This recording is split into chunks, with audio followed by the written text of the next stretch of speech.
This is Curasim Control's Track Simulator panel. It's made to be used with games like Euro Truck Simulator or American Truck Simulator. But is it any good and is it worth its asking price? Let's find out. And before we start, this was actually sent to me by the creator of this tool. And this is actually a pre-production model and the final version will be practically the same. I'm not being paid to review this and you can actually get this by supporting its campaign on Indiegogo. I'll be including all the links in the description down below. And also this video will not be viewed by the creator of this tool before you will. So let's just discuss that, what it can do, what's good about this thing, and also some bad things as well. So what is it? If you're gonna go with a very simple explanation, this is practically a macro pad. You have a bunch of different buttons that you can assign anything that you want. It's plug and play, it does not require any drivers or any installation, you just connect it with a USB and that's it. And now let's talk about what this thing actually has. First things first, this thing is actually made out of plastic. And we'll talk about build quality in a second, but let's talk about the buttons first. You actually have 7 different types of input here. You have your regular buttons with an RGB, which basically works like any other button, which you have 7 of them here. You have small tactile buttons, which you have 2 of them here. You have 3-way switches, which basically centers themselves as you go up or down. You have your 2-way switches, which basically stops on up or down position. You have 4 knobs, which can actually go left or right, or you can actually press them as well. You have 2 latches, which basically has up position or down position. And last but not least, you actually have an ignition key, so we can actually input the key like that, which is basically a button, go to on position or get to ignition position, which will get back to on position automatically. And last but not least, it also has a RGB control knob right here, which basically allows you to change between 2 colors or just change any 2 colors that you want. And all of those buttons, everything in here feels quite premium and quite sturdy, especially those buttons which are very high quality. The switches are also very satisfying to switch. Latches are also very good and key, well, feels quite great as well. But how does it work in the game? Unfortunately, despite this thing working right away, plug and play, none of the buttons are actually assigned in a game. And this is actually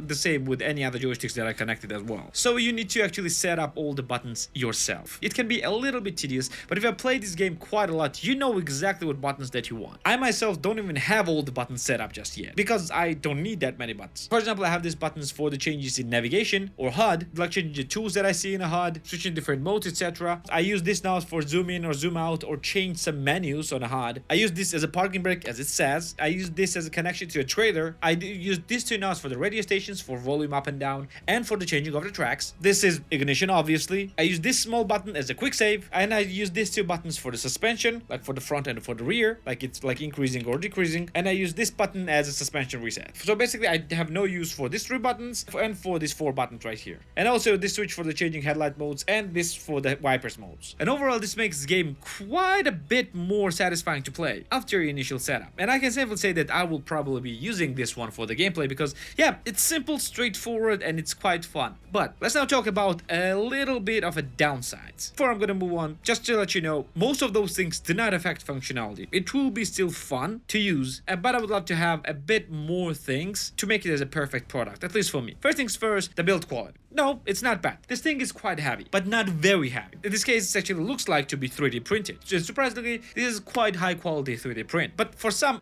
it might sound a little bit hollow and plasticky, but if you'll ask me, this hollowness actually enhances the sound of the buttons. Like, for example, switches and buttons feel much better because of this hollowed out sound, and they feel and sound more robust. But that's not a biggest problem, at least not for me. Also, the cable comes from the side. Some actually would prefer it to go from up or from downside or from the back, and it's also not detachable. So this might be downside for some as well. And the cable also is not very long, but it's long enough, and the cable is also braided. But one thing that I truly did not like and would want it to be a little bit different is its mounting system. Right now you can see that there's nothing mounted right here, and you do have a mounting hole. This is actually VESA mounting holes, so if you have anything that can use VESA mounts, you can easily attach this to that. But what it comes with is this. This is actually meant to be attached to the table, and it comes something like that, and it's attached like that. Now, at first it might seem that okay, there is no issue with that. This attachment is actually also 3D printed. It looks quite nice, quite sturdy. It's not a bad quality plastic, but the issue is with its positioning. You can actually just mount it in a single position right on the table. Now, the question is usability of such mounting system, because if you have it directly in front of you on your table, you will be basically looking over your control panel near your table, and it will be a little bit uncomfortable to use. And some might say, okay, you can just attach it to a table. Okay, you can attach it to something on your table. Just put it on your table, attach it something like that. But because this thing is actually quite tall, you will need something quite tall to attach it to. And it might not be very practical because this thing is quite heavy again, and you're gonna press it a bit too hard, you might topple that. You might topple the thing that you are attaching it to. I tried to find a lot of different ways to use this effectively, but the only way for this to be used effectively, if you have some type of plank in front of you directly attached to the table, and you will attach it to that. And as far as I know, no one is using planks like that on the tables, and that actually, well, disappointed me a little bit, because if it was a simple mount, like for example like this one, where you can just put the VESA mount just like that on a table, it would have been much greater. And since this thing will probably be bought by enthusiasts could probably also be able to 3D print this one. Not maybe by themselves, maybe through the other service, but yeah, this thing is again not very useful at all. So for me, the only option to mount this was just to put it on a table. And I'm not gonna lie, if your table is not very sleepy, or if you have mousepad or something like that, it works quite well. But now another important question: can this be used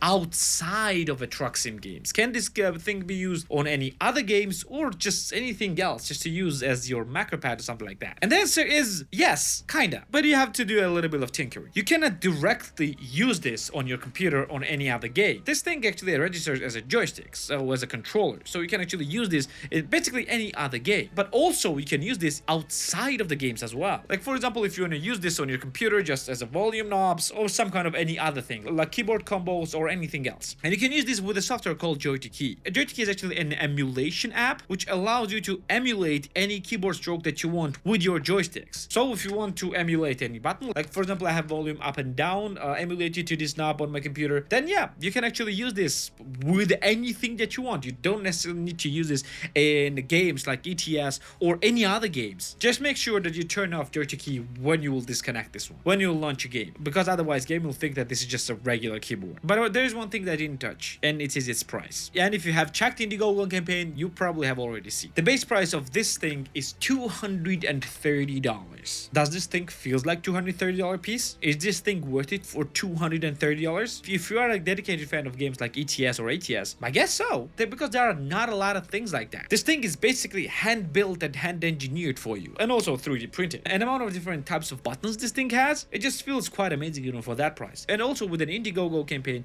you can actually get this for $185, but it's quite a limited amount for that price. So if you are a dedicated fan of games like ETS and ATS, if you have wheel and everything, and if you want something to make it feel like you're driving a real truck, then yeah, this is it. To be fair, for me, just worth it for the key ignition, and it's for satisfying thang it makes when you turn the key.